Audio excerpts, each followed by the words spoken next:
Hello, I'm Patrick Hayes. This is Natalie. She's my guest today, and I want to talk to you about where I'd like to live. So, to dream implies what to you? Is it the place we visit inside our brain when we sleep? Is dreaming the lofty goals that we have?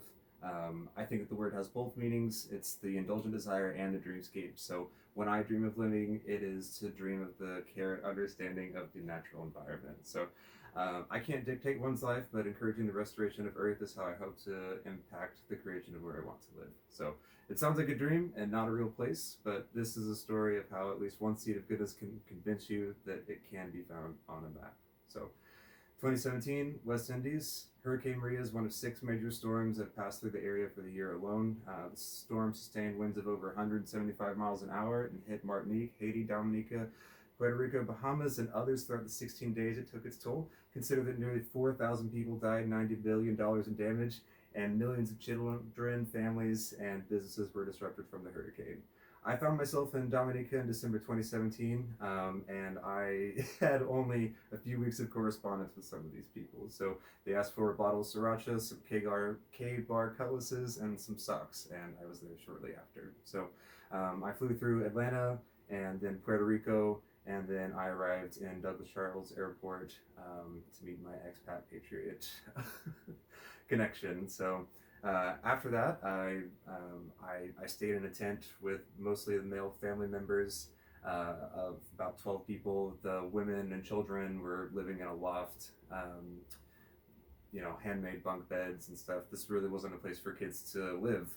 So we had to establish ways that we could reunite families that had chosen to leave the island. We stayed on a property that was pretty high up in the mountains.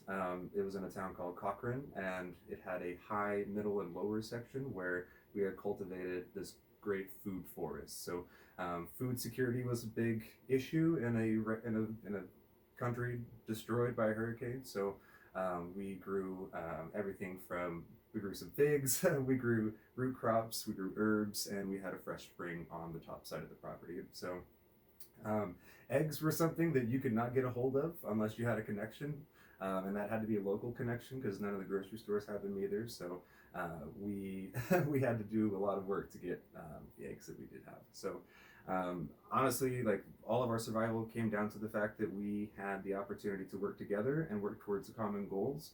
But that wasn't without like these major conflicts that came up through the trauma in the situation. So this wasn't just some hippie commune, that we lived on. This was a place where people really struggled to figure out what they needed. So, but this is the work that I feel most meaningful in and best adapted to. I am interested in learning the environment of the world, and my time in Dominica made me understand how that dream can come true. So it's an unforgettable image and one that I think can transfer to many different places as needed. So like the rain of the mountains, I too share some of the same water as you, and I want to protect and serve that. So wherever it may find me. So this is where I want to live, in the garden of reciprocity and mutualism. So that's where you go find me. Thank you.